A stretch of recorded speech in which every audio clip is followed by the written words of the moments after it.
Now, the presenters of Top Gear have come under fire again, this time from the comedian Steve Coogan, a frequent guest on their show, for their anti-Mexican jokes on last week's edition of the programme.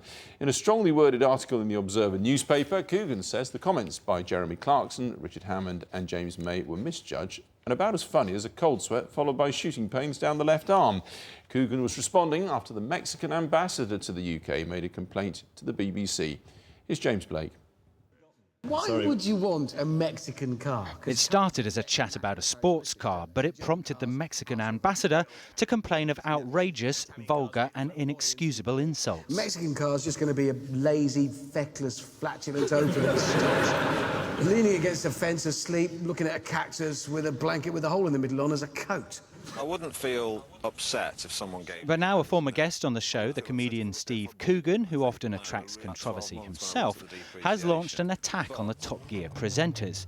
Writing in The Observer, he says, with Top Gear it is three rich, middle-aged men laughing at poor Mexicans, and said their comedy was lazy, feckless and flatulent. They can't do food, the Mexicans, can they? Because it's all like sick with cheese on it. And today other comedians have waded into the mire.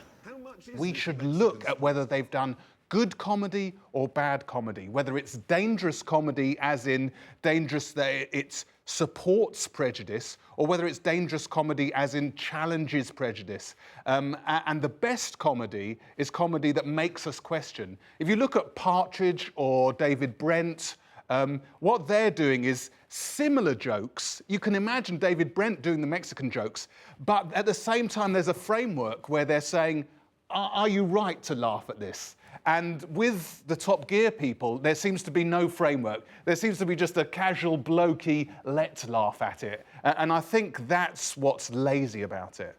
Did anyone see Top Gear the other day? There was a rant about Mexicans that Richard Hammond made. Tiffany Stevenson is a leading light in London's stand-up circuit. Today she was testing material for a new routine. The three of those, when you look at them, you go, you've pretty much only seen culture inside of a yoghurt pot. Just imagine waking up and remembering you're Mexican. That'd be brilliant. It'd be brilliant because you could just go straight back to sleep again. The worst part of it was when he said, imagine waking up in the morning and being Mexican. I thought, wow, you know, if you replace that with various other words like Palestinian or Israeli, you know, people would be losing their minds. And I think we've taken a bit of an attitude that because it's Mexicans, it's far enough away or not in the news or not topical, that actually it doesn't really matter. So this growing backlash against the Top Gear presenters hasn't come from the area you might expect, not the Equalities Commission, but other comedians. The Quality and Human Rights Commission said it won't take a stand because it won't police schoolboy humour. You're not bothered about what he said particularly? I am bothered about what he says because I think it's juvenile, it's vulgar, it's unacceptable. But that's for broadcasters and columnists to argue about. It's not for the law. We need to deal with more serious things.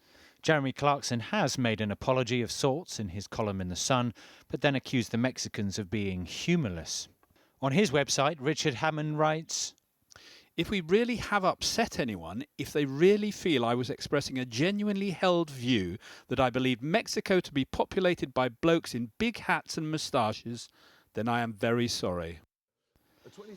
The BBC has also apologised to the Mexican ambassador, saying the comments were mischievous, but with no vindictiveness behind them.